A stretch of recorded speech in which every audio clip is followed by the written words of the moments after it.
So, good morning. Good morning po. Ayan. So, by the way, ako po si Armadilla Cruz. Actually, from Quezon Province po ako. So, kay makapansin niyo po, Tagalog lang po ako magsalita. Okay lang po ba? So, may share na po kami sa inyo na isang produkto po na kung saan baka po sakali makatulong po sa atin. Kasi, dito po sa ano natin, no, sa lugar po natin, sa buong Pilipinas po kasi, meron po tayong cases ngayon na 10,000 cases of dengue. Sino po yung na-dengue na po? May mga kakilala po na dengue. Ayan. So, napaka-importante po na makaiwas po sa kagat ng lamok po ngayon. Kasi napakarami na po kasi yung namatay din dahil sa kagat po ng lamok. Tama po. So ngayon, yung po i-share namin sa inyo, makakatulong po ito para ma-prevent po natin yung dengue. Kasi sabi nga po, prevention is better than cure. Tama po ba? Kasi mas mahal pa po pag napa-hospital po tayo. Tama po?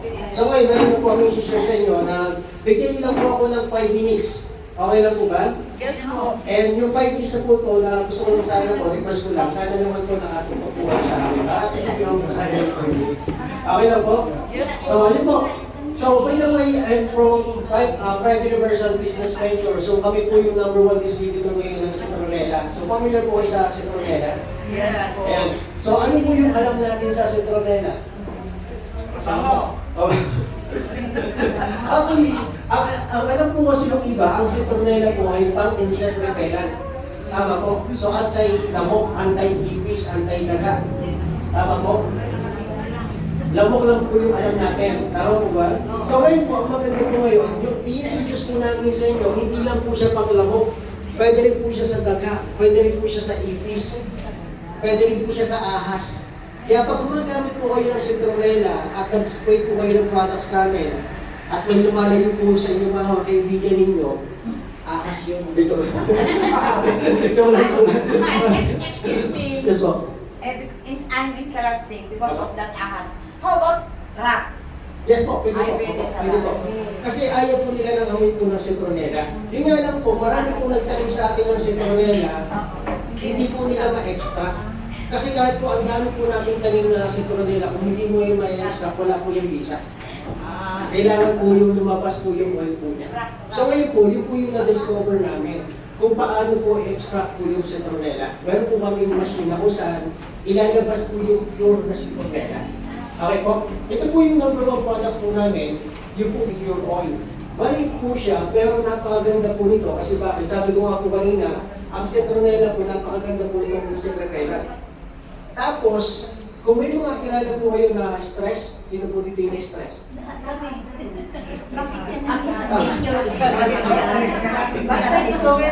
po maganda po nito, alam po, ilagay niyo po siya sa humidifier. Tapos talanghan po natin, mag-relax po kayo. Ganun po siya. Tapos, kung may mga lamok po na nakapaligid po sa inyo, pag naramdaman po natin sa Citronella na ito, aalis po sila dito sa lugar mo. Okay po? Ganun po maganda po itong products natin. Tapos, ang good news po nito, ang good news po nito, kung may mga kakilala po kayo, kasi ako po proving ko na po ito, ginagawa ko po, sinasama ko po ito sa kape na iniinom ko po. Ano po yung maganda? Dahil po ang Citronella po, napakaganda po nito sa mga may bukol. Alam niyo po ba yung, sino po dito yung may goiter? Sino po dito yung may mga stis? Nakakatulong po ito, yung Citronella po natin. Diabetic nga eh, sir. I-try niyo po ma'am. Kasi, Try mo lang. i-try niyo po. Kasi ang pinag-aaralan po talaga ang Citronella. Pero ang the best po nito kasi, ako po, ang best experience po dito. And ang experience ko po kasi dito, doon ginagamit at pinapatok ko sa kape, ako po kasi dati constipated po ako. Alam niyo po yung 1 hour ka sa CR, tapos, alam mo yun, tagal mo na sa CR, tapos ang lumalabas parang tayo ng kape. Ay, sorry sa mga. Parang tayo na. Siyempre na experience na yan. Ayun po, alam niyo po, nung gumapit po ako itong products na to, so sinasama ko siya sa kape na iniinom po, hindi maganda po yung bawal po. Alam niyo po, kapag hindi po natin naayos ang bawal bugat natin, magkakaroon po tayo ng problema. Diyan po nagkakaroon ng sakit ang tao. Tama po? Kaya po pag napupupo na tayo, huwag mo nang pigilan. Ilabas mo na. Tama po. Kasi kung hindi po natin ilalabas yan, ba't pag-usapan natin? Kasi ano po mangyayari? Alam niyo ba kinamatay ni former President Aquino? Ellen Bella? Colon Common cancer. cancer. So, ibig sabihin po, kailangan po natin ilabas yung pupo. Ngayon, ito po ang maganda. Nakakatulong nito para sa bawal movement po natin. At the same time, kung may mga kakilala po kayo na may dysmenorrhea, kasi hindi ko pa na-experience nyo sila mga dysmenorrhea. Maganda po. So maganda po ito kasi nawawala po yung pain. Kasi pag pinag-aralan po natin ng citronella, maganda po ito pain, kumbaga pangtanggal po siya ng pain. Yun po yung kagandahan po dito sa citronella po natin. At the same time, maganda rin po siya kung may makakilala po kayo acetate. May case po kami na, may mga testimony po kami na yung acetate po nila na wala po dito sa products po natin. Nakatulong po sa kanila. May asthma, kung may makakilala po kayo. UTI. Kasi mo, yung mga nakakilala po. Sa UTI po, gagawin nyo lang po, kuha po kayo ng yung palanggani ng malito. Tapos yung medyo, ayaw nyo naman tiisin yung yung init. Opo. So, yung puno. Tapos Oo. Hindi po yun. Iuusok lang yan. Tapos patakan niyo po nito, tapos pagsumog kayo. Marami po natulungan po sa mga UTI.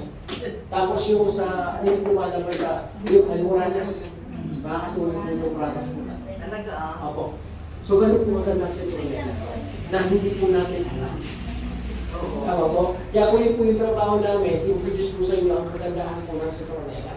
May case din po kami dito na Alam lang namin. galing po ako ng Ilagan, balik po kami kausap doon, manager po ng bangko.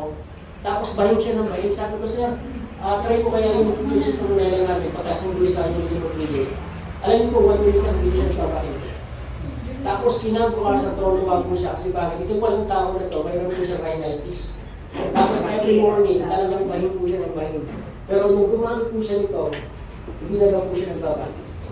May pala po kayo naman yung products. So ngayon po siya. So maliit po siya, pero marami po siya gamit. Ano po ka naman po sa Cornella? May sample ba dyan, sir? Ayun lang. So yun po, no? Tapos, meron din po tayong tinatawag po na hydrosol. Ang pure oil po kasi, pag kinatlas po natin ng citronella, lalabas po yung pure oil, may kasama po siya hydrosol. Pero nakaseparate po ito pag lumalabas sa machine. So ngayon, ano po yung kagandahan po dito sa hydrosol na to? Ang kagandahan po dito, kung may mga lamok po sa bahay nyo, sa mga sulok-sulok, spray nyo lang po ito. Sino po gumagamit ng bahay nyo? Para mawala yung mga ipis. Alam niyo po, ang maganda po ito, di ba pag gumagamit ka ng mga chemical effects na yun, umaalis ka sa baho. Ito po, ang maganda nito, kahit i-spray mo sa mukha mo, wala pong problema. Pero pag naamoy po ito ng lamok, ng ipis, ng daga, ng ahas, aalis mo siya doon sa likod. Tama po. Meron po akong binibigyan nito sa kapitbahay po namin. Bumili siya nito products na ito kasi ang gusto niya lang, parang doon sa lamok. Pero napansin ko niya yung ipis, tapos yung langgam na kumakain ng palinda niya na wala po.